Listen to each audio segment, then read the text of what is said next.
Ate Nemi, ready ka na? Ha? Oo, sige.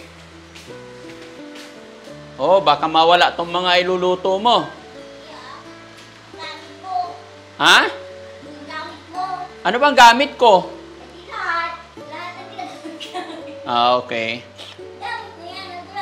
Ayan si Ate Nemi, mga kababayan, no? Marunong siyang hindi papayag to na hindi niya mailak yung mga bahay pag kami aalis. Good yung isip niya lahat, mga kababayan. Pero syempre, mga kababayan, yan, nilalak niya kasi marami akong dalang gulay. Tapos, nagdala ako ng mga buto-buto ng pang nilaga. Ayan. At syempre, kami aalis, mga kababayan, dahil bibili kami ng vitamins namin ni Ate Nemi. No? Para pagpadagdag ng protina.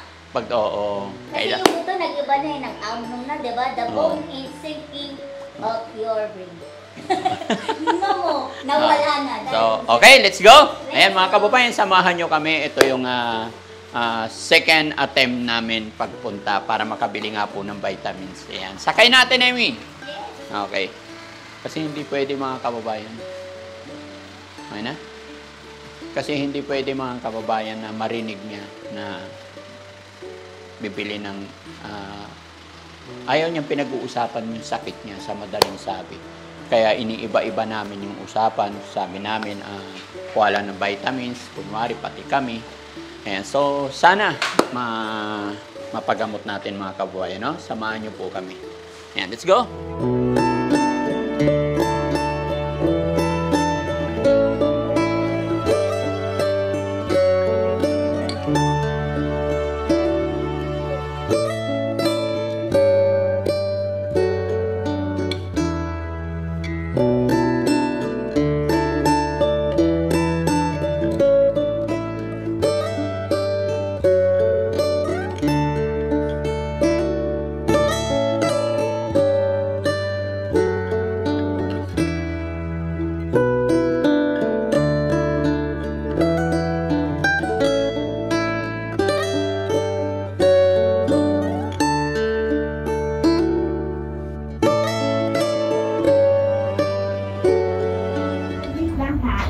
Kasi may protocol kasi kami pag ito.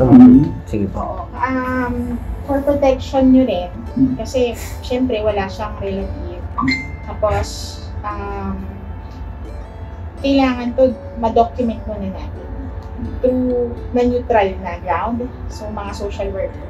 I-coordinate lang namin kung paano para matulungan. So, possible na walang mangyayaring ngayon, may daw?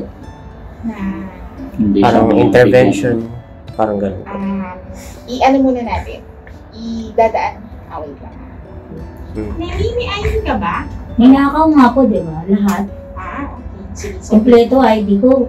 Pero, saan ka na? Nag-i-aegis ako sa Langkahan ngayon. Dadalhin din sana ako sa ibang bansa. Meron din akong amo na na nakatulong ako. So, binabayaran na ako ng 60,000 eh. Ang iniisip ko lang, yung nagkaanak ako. Yung lahat ng anak ko namatay. Sa anong barangay nga kayo nasasakop, sir?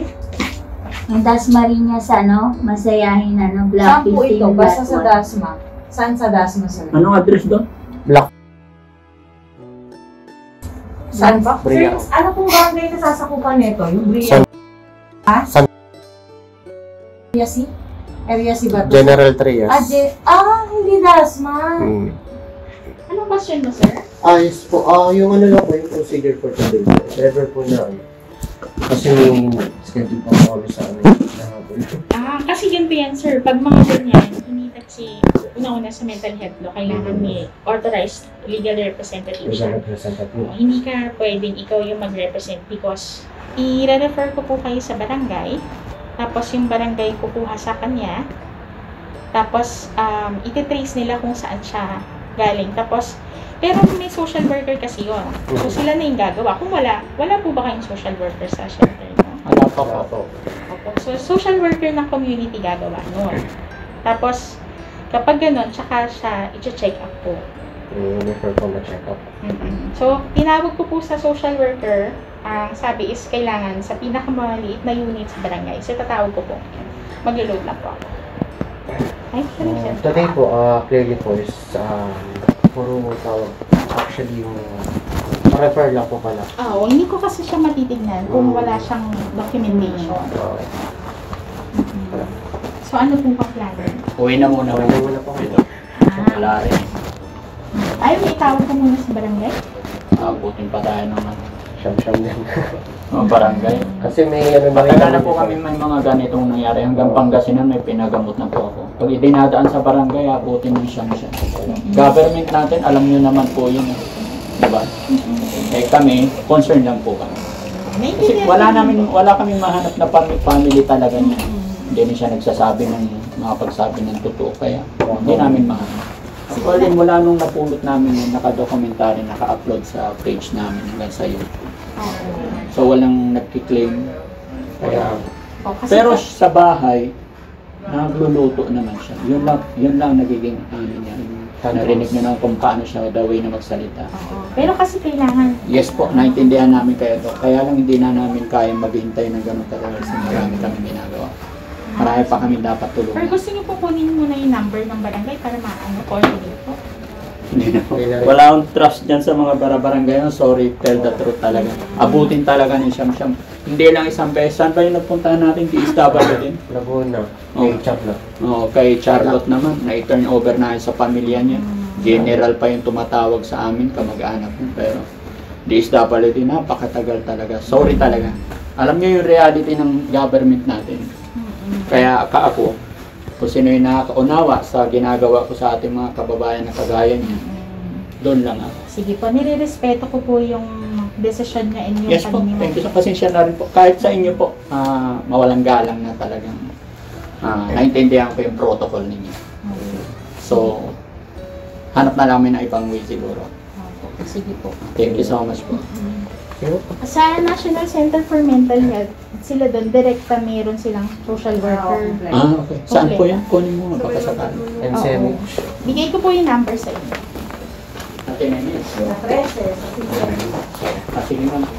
Kunin mo muna baka sakali mga pa-coordinating tayo. Sige. Sir, ito po. Ito po yung trunk line ng National Center for Mental Health. Sila kasi yung kumpleto eh. Pero dyan, need pa rin nila ng social worker. Hindi, may social worker sila. Meron na sila dyan. Pag pumunta kayo dito, sila na yung magdo-document sa kanila. So, 8531-9001, local 0 sa operator. Tapos, pakonect po kayo kung... Wala po silang walk-in, kumbaga. Tawag niyo po muna. Kasi yung procedure, hindi ko na po alam kung paano yung detalye eh. Okay. Tapos, tanong niyo po sa operator kung saan kayo pwede na meron po kayong pasyente gustong ipa-check up Okay. na walang kamag-anak. Sige po. Okay, Okay, Doc. thank you, Doc. Pasensya na po. Bye. So ayun mga kababayan, no, after 3 hours. Nagchat-chat ka lang? Running 4 hours mula 12:30 kami nakapasok dito sa De La Salle Medical Center University. After 3 hours po namin naghintay ng tawag, nakarating na kami doon sa harapan ni Doc, kaya lang nagkaroon tayo ng problema mga kababayan dahil Naman ako magtatagal. dahil hinahanapan kami ng relatives ni Ate Nemi. So sinabi ko ang totoo kung paano namin nakilala, paano ang naging simula namin ni Ate Nemi. Kaya lang mga kababayan, hindi pa rin nabigyan ng unang lunas dahil idadaan pa daw kami sa DSWD social welfare. Hindi sila po-proceed hanggat walang kamag-anak. So hindi ko alam mga kababayan, comment nyo dyan kung anong maganda nating gawin. Mons, di ba private yung pinunta? Private yun. Pero bakit ganun katagal? Almost 4 hours tayo naghintay. Dito daw kasi yung mga magaling na doktor nila, dads, kaya maraming nagpapagamot diyan. Kahit yung mga kasunuran natin, yung mga nauna, talagang ganun daw talaga apila diyan. Hindi ko alam paano magiging next procedure natin dito. Kailangan pang magkaroon ng, ano sinasabi Rab, no? Kailangan pang isang guni sa barangay. Documentation. Kaya lang sa akin kasi mga kababayan, pag talaga idadaan mo pa sa barangay, napakatagal. Pagod. Sayang yung maghapon namin dito ngayon mga kababayan. Hanap muna tayo makainan, Rizky. Hindi pa kami nagla-lunch mga kababayan. Anong oras na? 3:45 na po. Kasi pumunta kami dyan, 12:30. Ngayon lang kami natawagan. Pagdating dun sa loob, wala rin naman. So, pag-usapan namin mga kababayan kung anong mga susunod na kaganapan at magtatanong-tanong kami kung anong pwedeng gawin para masimulan. Sige mga kababayan, update ko po kayo sa susunod. Medyo napagod lang talaga kami. Hanap muna kami makainan. Okay, thank you and bye-bye. Tenemi, kain na?